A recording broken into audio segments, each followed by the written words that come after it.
Wow, that is the most clickbaity title I will probably ever do. Sorry, not sorry. Hello and welcome to the Archivist Rants. I am the Comic Archivist, and everyone has done a video on this because the VP of Sales for Marvel done said something stupid. Now, what did he say? He said in an interview, he said that the reason that Marvel sales are currently dropping is because no one wants to read a book on female leads. Basically, doing what a lot of people do and what standard marketing practice is now, saying that, man, everyone is so bigoted and so limited in what they want that no one's reading female led books, which is hilarious because Miss Marvel, I do believe, is still one of their top sellers. Literally trying to throw everyone under the bus except for what actually hurt Marvel on this. In fact, that's why my clickbaity title is so clickbaity. Yes, Marvel did lose sales because of diversity, but first and foremost, it's number like 6 on my list of why they done screwed up in their business model. And B, or 2, or whatever you want to call it, it isn't because people don't want to read, about female Thor, or about Miss Marvel, or Moon Girl, or Squirrel Girl. Wow, it's almost like some of their best books, as from readers, are actually female-led. The problem is, on the diversity front, they focus on the marketing. That's the problem. They turned, air quote, diversity into a gimmick. But that is the fun of the buzzword diversity. Hey, we're doing this. Awesome. It's diverse. Diversity is being used as whitewashing. Let me rephrase. It's being used as a quick cover-up. I'm burying myself. Short answer is they're using diversity as a term to be able to cover up mistakes. And the problem is that because of where we are as a society, you're not allowed to critique diversity. You can't turn around and go, that was sloppily done, that was poor quality, clearly it's not good, because then they get to counter with, oh, how dare you just don't like black people, or you just don't like women, or you don't like this. That's sort of the problem. That is why being stupid, that's why David Gabriel, I'm really sorry if I'm getting his name wrong, but I could have swore that was his name, said that's why their sales dropped. Because it was a way to cover up that their business model, as I've been bringing up for years, since the Disney buyout, and even a little bit before, where you could see they were trying to stumble, but Disney also has... anyways, that's a different rant for a different day. They've been trying to go for the quick cash-ins. They turned diversity into a gimmick, but didn't have the entertainment content to keep people reading. So, like I said, the diversity angle is totally skewed to get several people who I've actually gotten into arguments with because they really do like drinking the Kool-Aid on this, to go, man, Marvel's going so progressive that people are not reading them. And to me, that is a problem. But, like I said, it is like number 6 on their list. Well, technically it feeds into several others that are on their list, but them trying to turn that into a gimmick is not the biggest problem. Their biggest problem right now is the quality of their content is not good. Now, we can say that, maybe it's because they rushed out the female Thor story. Because even people who really liked the character change, who liked Jane Foster as Thor, will wholeheartedly admit the who is she mystery dragged on way too goddamn long, and by the end of it, no one gave a damn. As for things like Nick Spencer's Captain America, which is another sorely contested, is it good, is it bad? I actually gave it a positive review for the first issue, but once you see the direction it's going, it's not very good. And then there's going to be people who say, yes, it is one of the best books out. But that's because Nick Spencer is a good writer. He just can't do well with pre-existing characters. So if you've, read Rick Remender's run, or if you read Steve Byrne's run, or if you read anything outside of that, if you jumped on at that point, I could see why you'd like it. If you liked it before, I could see it going either way. And if you liked it longer than the past decade, oh my God, I have yet to see anyone who's been a lifelong Steve reader who's gone, oh, hey, that's a neat direction for the character. Sorry, there's a rant for a different time. So the first major problem that Marvel faces is the quality of their content. Even you count everything they put out, all of it.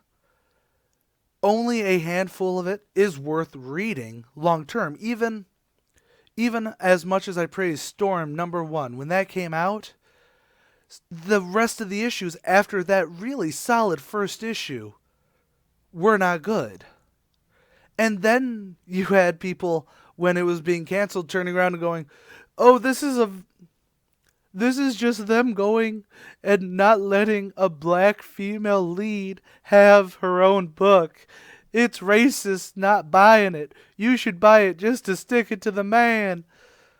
I have no idea what accent I was going for there. It kind of started off Mankind and then... Anyways, the point is... Well, I think that's the point. They keep going for the quick sales, by going, hey, here's this now, boom. Okay, give us something to make us want to read more. And something Nick Spencer said on Twitter that bugged me for a very long time is that he tried pushing this continuing with, oh, only minorities and women who've ever become legacy heroes have gotten flack. Pretty much, hey, no one got upset apparently when Ben Reilly took over as Spider-Man, or when Dick Grayson took over as Batman, or when Captain America became Bucky, or Bucky became Captain America, or when Steve Rogers became Nomad, or when Steve Rogers became the Captain, or when U.S. Agent took over as Captain America, or when Eric took over as Thor, or however that worked. It's become one of those things that, yes, comic readers, and in fact any content consumer, when there's a change, will complain until the point the change happens. What I mean is, oh hey, Scarlett Johansson gets cast in Ghost in the Shell.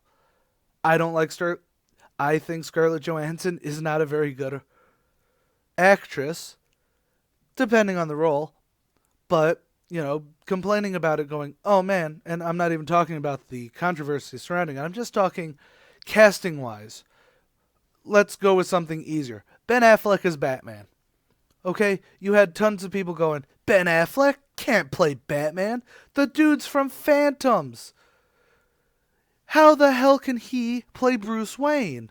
Anyone who's looked at his GQ covers went, wow, that's totally Bruce Wayne. And in fact, you could even look at it from similar to the Michael Keaton thing as, oh, hey, can't picture him as Batman, which actually kind of works towards him being Batman as long as he can stick Batman, to which he did. So that shut up a lot of people. Content-wise, similar with Miles Morales. Yes, it was newsworthy, like mainstream newsworthy when it was happening. Hey, we just announced Miles Morales, this mixed race is going to become Spider-Man. You had tons of fans pretty much split down the middle. Hey, let's see how it goes. Man, this is great. Yay, diversity. And the third camp of pretty much shitting on anything because it's what happens. But when it happened, you had so many people turn around and shut up about it. Not even, you still get some people who never picked it up, so they still have the, I don't like what they did there. But then you had people who actually read it who shut up about it, which pretty much shut up the news cycle about it because it was good. Quality counts. Make mine Marvel, make mine good. But that's number one. The quality sucks right now. Well, like I said, there are a handful of books that are really good. And Marvel should be pushing them more because of the quality rather than going, hey, we just made Iron Man a 15-year-old black chick who's smart, just like everyone else that we've done. And that's what probably annoys me the most is that, and this is number two. We'll go with number two, because it is kind of an offshoot of quality. They keep writing the same thing over and over, expecting the same result. Miss Marvel came out. It got a lot of people going, wow, this is great. Me personally, I said, wow, this was good. I liked the writing for Marguerite Bennett on Joker's daughter on that day. In fact, I still have that first issue up that people have gotten kind of controversial about, but I also liked Miss Marvel when it was Static Shock. But really the point here is that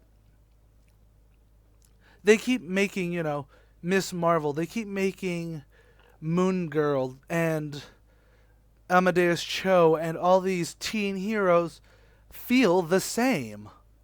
Even when you look at people like, it's a problem that the MCU also has where they have to keep that snarky because it worked for Iron Man, so we need to stretch it out to everything.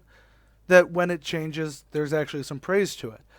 But, so technically this would be 1B, not 2 precisely, but even their best book is them just doing the same thing, just better or worse. Tom Taylor, fantastic writer, he knows, he has his style, which works well for All New Wolverine, but when you try carrying over the snark of, the kind of heartfelt snarky sass that All New Wolverine has into a different book, like, I know some people have compared it to The Wasp, I have no idea why, because that book is just all sorts of messed up. Actually, the best comparison I would have for it would be Mockingbird, because I liked Mockingbird. I know there's that entire controversy, but it becomes a matter of, okay, why is this worth reading? And that's what Marvel doesn't care about. And yes, I know you can turn around and say, well, the creators do care, but they're not given the same freedom on spotlighted books. Let's look at, let's jump to 3 before this becomes an hour and a half long video. 3 is that their business model has always been reliant on a retailer spec boom over the last decade. What do I mean? Marvel doesn't count. When it comes to sales, it only counts for retail buys. So if a retailer goes, okay, I think Black Panther is going to sell really well. Look at all this buzz it's getting online. It's getting tons of article hits from CBR. You have thousands of people in comments going, oh, I'm totally going to buy that. Represent. They're going to buy, maybe 100 copies, maybe 1,000 copies, not even counting pre-orders. So suddenly you get Black Panther getting 300,000 buys, but then the quality of the content, as well as basically people not putting money where their mouth is, it suddenly becomes a huge bomb compared to, the first issue sells 300,000 or however many, and then the second only sells like 15, and then the third issue sells like 5. Yes, I understand that on a quick cash level, that's great, but suddenly Ta-Nehisi Coates arguably should be considered a terrible writer for not really being able to grab people. Part of the problem that comes with the collectors, that came with the 90s collector spec boom, is that it stopped being about quality. It started becoming about, here's the brutal #1 issue. Here's the collector's issue, #1. Here's a holofoil cover. We need to bring back holofoil covers. I'm just saying.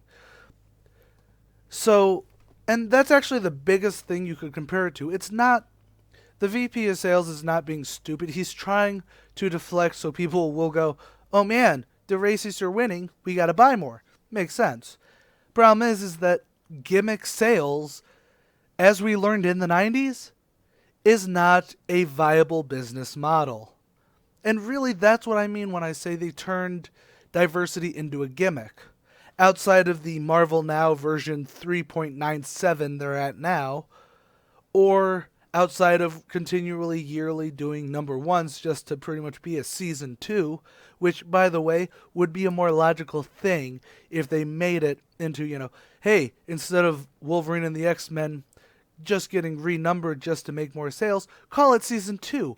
Have it be written, 24 issues a year, or even, and then have the gap so that people can go, whoa, can't wait for this to come out. Sorry, I'm losing focus.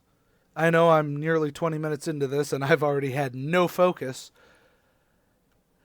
The point is that gimmick sales fail. Period. It's why we can even argue that DC, while the New 52 started off horribly, by the end, it got back a lot of readers. Because once it got past its birthing pains, it was able to do things that, could be considered good. And why DC Rebirth is actually brilliant, because it gets to keep what worked in the New 52, as well as mix it with old school readership. Basically, while we can say that New 52 screwed over long-term readers because there were a lot of stories that were kind of good and kind of bad before that, it was able to bring in new readers. And now, after 52 issues, which, by the way, I think was kind of brilliant, not sure if they meant to do it, they brought back they rebirthed. What's the past tense of rebirth? Rebirthed? Either way. Whereas Marvel, instead of even trying to go, don't worry, long-term readers, we're cool, we like your money equally, they turn around and attack because they assumed that long-term readers would be okay with being attacked. That would be number 4. Number 4 on this list of holy fuckery is Marvel customer relations broke all the way down after the mouse bought them. When they became Mouseville, yes, I know people are going to hate me for using that because, anyways, they stopped caring about content and product. Or rather, they stopped caring about making a product that was wanted by the masses or the mass comic readership. They did have a steady, this is how many buys we get before all of this. They knew the number that they could try and fall back on. The problem is that, yeah, you needed, for some things to work, you needed to basically shit upon the past. Look at Perlmutter is worth $1.6 billion. And people, go, oh, well, I'm here just to support this dude. When this dude, so far as I know, got paid to write, X amount of issues, may get hired for another contractual thing, but they don't get the revenue based off of that. It goes straight back to the company. So, the creator, while I'm trying to figure out how to say this eloquently, Marvel as a company doesn't care about consumers. Period. All they care about is, hey, if we put out, the Color Crew, Black Panther and the Crew, with all the most famous black folks we got right now, then people will buy that. Just that first issue, because it's going to be so, air quote, hokey, and the gimmick is, oh man, diversity. So suddenly it becomes, bam, that first issue sells, regardless of whether or not it's good. It'll be better than Black Panther #1 by Ta-Nehisi Coates, because guess what? Who knew that an American black person could not write an African black person very well? So moving him to the inner city is a good answer. But in that, because I made that comment about how Black Panther #1 was not good, and Ta-Nehisi Coates' run on Black Panther was not good, he's able to turn around and up sales for that by turning around and saying, oh, hey, I pissed off some white reviewer. It's why Nick Spencer, I know I've brought him up so much in this, but really it comes down to pretty much all of social media right now. It becomes Nick Spencer gets to turn around and go, oh, you guys aren't reading Sam Wilson Captain America, or you don't like it because it's a black guy. And suddenly, instead of going, no, I think you soapbox too much, or really, because you don't seem to understand the character. You have a problem with understanding characters that you didn't create. It becomes boiled down to, you're racist. No, I am a content consumer, and the content you created was not on par with what I expect for these characters. But he just upped sales because suddenly he's taken a stand against the phantom that has become a marketing gimmick. To be fair, like I said, to Nick Spencer, he is a good writer. He just doesn't understand pre-existing characters, or anything past a wiki, it feels like. Or even anything past the last 2 years. Anyways, it's something that came up with it's something that was a very huge controversy with the Mockingbird comic. It only ran for like 6 or 8 issues. But to be fair, there was no way that Mockingbird was going to get a second trade. And I'm entering Silent Hill. Sorry about that. Yes, I live right next to a fire station. Anyways, so Mockingbird, she gets a cover, ask me about my feminist agenda. Hey, suddenly you've got the pro-feminism side going, yeah, that's sticking it to the man. And then you've got the people who, even if they were enjoying the book, in fact, a lot of article writers, this is looking at you, CBR, because, God, if you aren't the cause of this in the comic run, in the mainstream comic news, went, hey, comic readers are attacking, I'm sorry if I can't remember who wrote that, for making this cover. Well, yes, because I even gave Mockingbird #1 a semi-positive review. It wasn't for me, but I could understand that it wasn't for me because psychic powers for Mockingbird is kind of stupid. However, I'm trying to figure out how to phrase this well. However, suddenly the book sales spike because all of a sudden these straw men come out of nowhere to give the book its just due. And like I said, there was probably no way this was going to get a second run, a second volume, or whatever you want to call it, because the story wasn't set up to be long-term. Now, I know Spider-Woman's storyline was kind of not set up that way either, but then again, we can argue about that elsewhere. The problem is that it so happened to be canceled due to low sales on #6. Yeah. That is your standard trade size. Marvel doesn't do... Okay. If you can understand what I'm trying to say for this point, okay. If not, I'll try and clarify it in comments if you have any. We'll go to the next one. Marvel stopped giving a damn about making miniseries or one-shots or general fun. And I mean fun in a comic sense. They stopped doing what-ifs. They stopped making miniseries. Like, a lot of books that get canceled or come to an end aren't because of sales. I mean, they technically could be. I mean, like something like Angela. Oh, God, the sordid history of Angelique, or Angela. The sordid history of that character alone since it got bought by Marvel is... Well, actually, kind of, sort of covered in one of my other videos where I talk about At the end of the day, there is no feminist agenda in Marvel because Marvel just wants money. Creators get to pretty much sprinkle out what they want, which they think will work for them, and they get to soapbox and do all that, so it's a personal thing. Anyways, Marvel doesn't do miniseries anymore.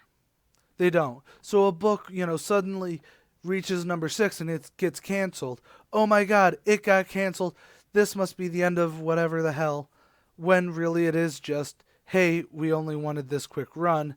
Maybe we'd do a different contract if it sold well. Like I said, I think that's what happened with Spider-Woman. And Hawkeye, Matt Fraction's Hawkeye just sort of is the staple for, hey, here's what happens when the creator gets thrown a book that Marvel doesn't give a damn about, but suddenly becomes such a best-selling, great book that they keep trying to recapture it, which keeps screwing them over. So they stopped with that. They stopped with miniseries and one-shots. And I know you can go, well, they did this and this as a one-shot. But let's be honest. Renew Your Vows could have been a great one-shot. I know they needed to split it up so that way they could have it more and more and more, which I kind of understand on a marketing standpoint or on a business model standpoint. But ultimately, that leads into my number 6. There is no status quo. See, every 3 months, well, okay, this will be 6/7 because they kind of go hand in hand. Every 3 months or so, they have some major event.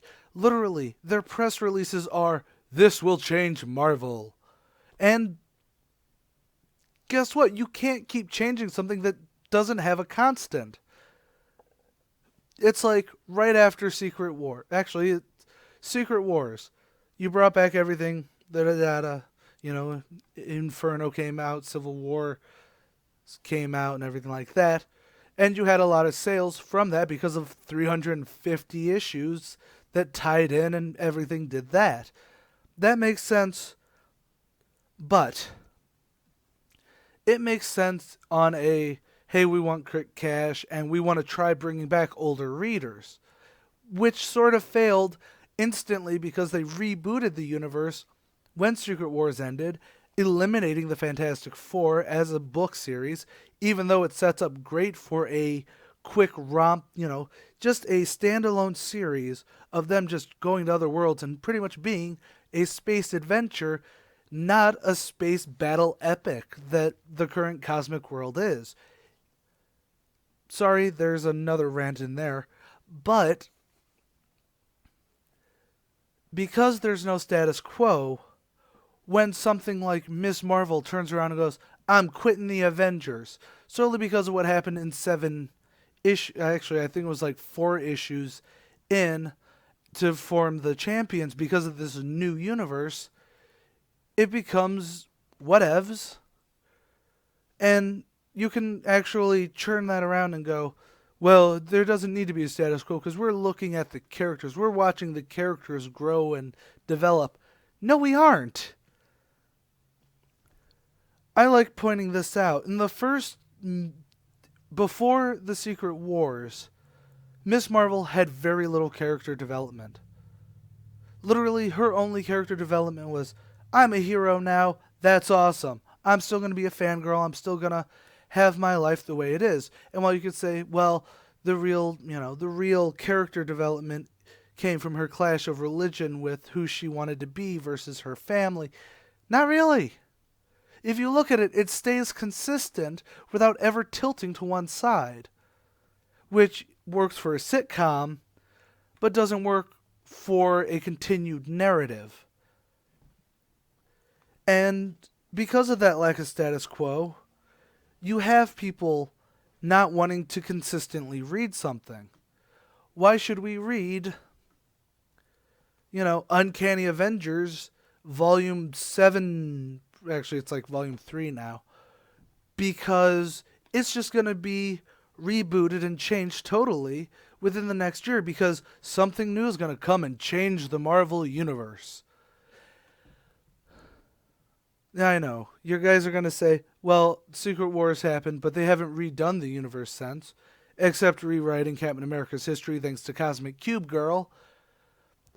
But let's look at the and then this wraps around back to quality. Marvel doesn't care about the quality. Period. Marvel executives don't care about the quality. Editors don't care about the quality because they're going to get paid. All they care about is a book that they can market. It's the problem that happened in the 90s. It's a problem that's happening now.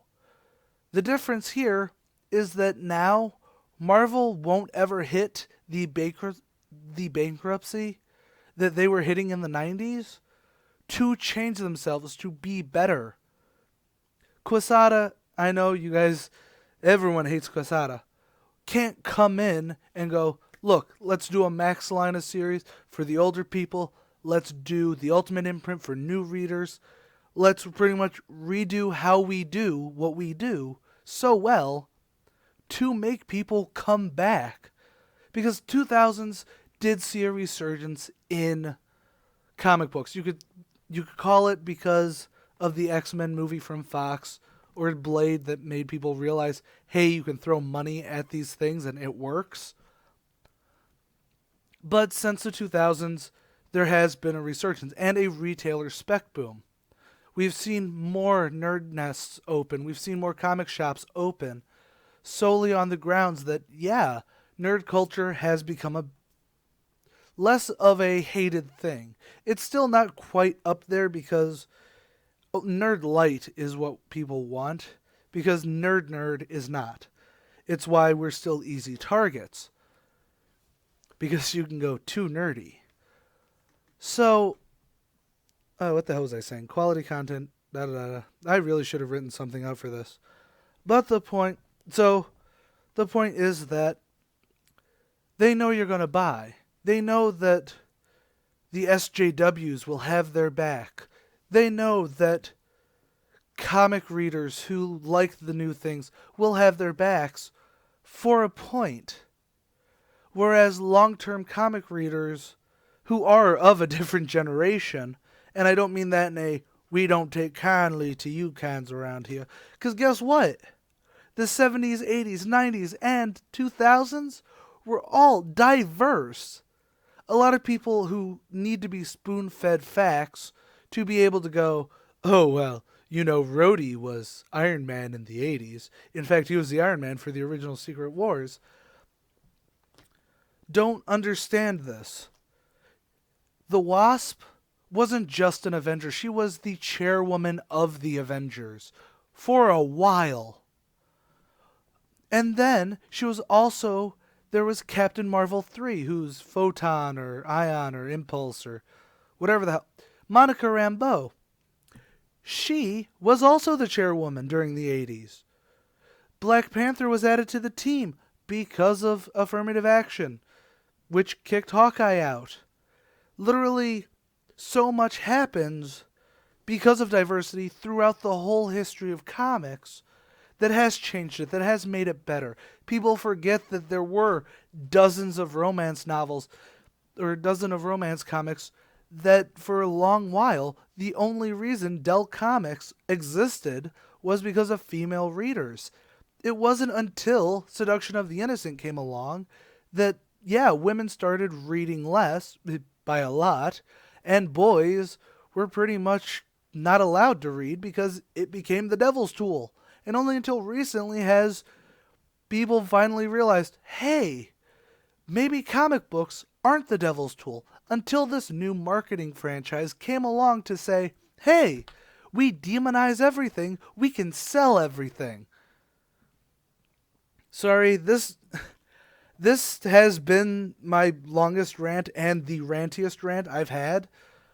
But let's be honest. Final thought is, the VP of sales said something stupid for people paying attention, because the people not paying attention will totally think that he's right.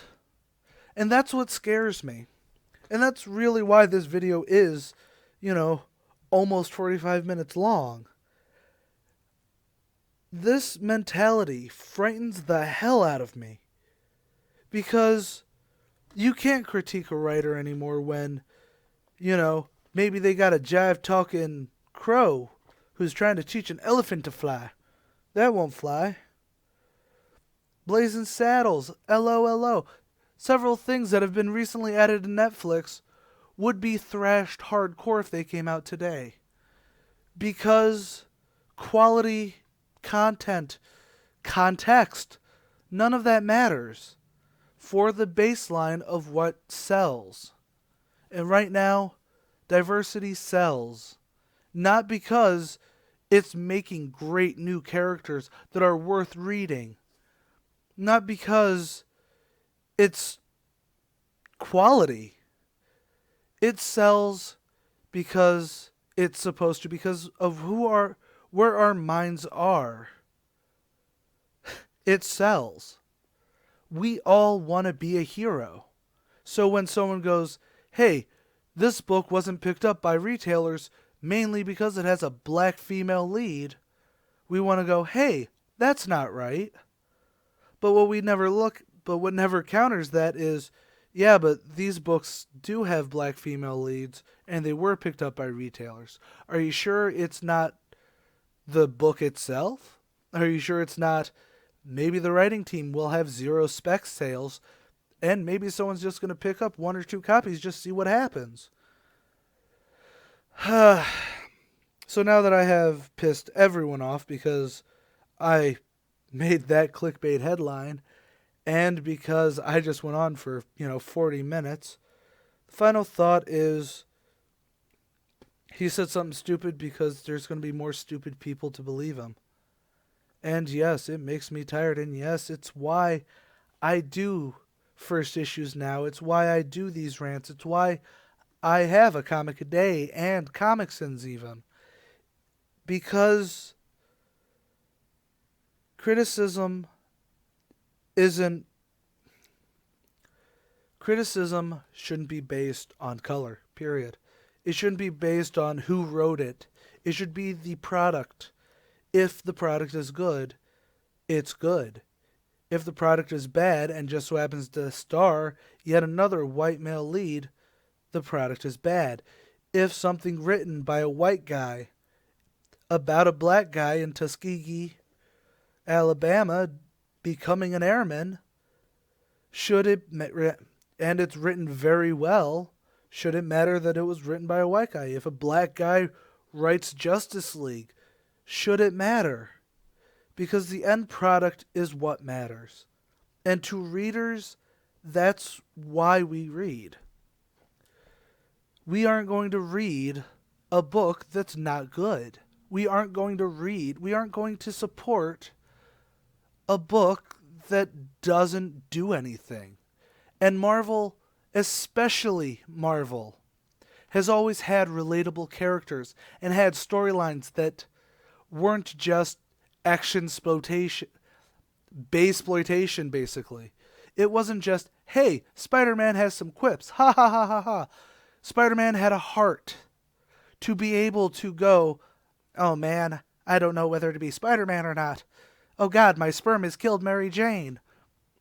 Sorry, I always like referencing the fact that Spider-Man Reign is terrible.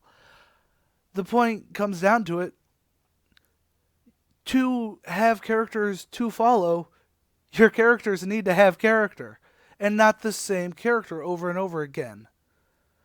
However, I'm going to wrap this up. Everyone who wants to say negative things, I hope you like it. I hope you at least want to enjoy the conversation. I am up for discussion. If you agree with me or disagree with me, leave a comment below. If you like it, give it a thumbs up. Even if you disliked it, share it. Say how wrong I am. Say, how dare I besmirch the name of Marvel? How dare I talk like someone who's reading comics every day, all day, 24/7. Well, okay, 18/7. Well, okay, 26/7. Either way, the point is, don't let your knee-jerk reactions lead you. Make it a discussion. You aren't going to win anything by being confrontational, not when it comes to a mentality. This isn't an all-out war against certain sides. This is ultimately a standoff that needs to be talked out. However, I'm 40 minutes into this, and I doubt anyone made it this far. So, I'm the Archivist. Check out my other channels, A Comic a Day, which after this week, well, actually in the next couple days, I'm going to start covering Dreaming Eagles, which is a Garth Ennis-Penn book, which will, in fact, be on, well, a lot about race, generational gaps, and the Tuskegee Airmen. And next up on ComicSins is going to be Inhumans vs. X-Men. Yeah, that'll be a treat. Please like me on Facebook, flame me on Twitter if you really want. And as always, stay golden, whether you like me or not. Deuces.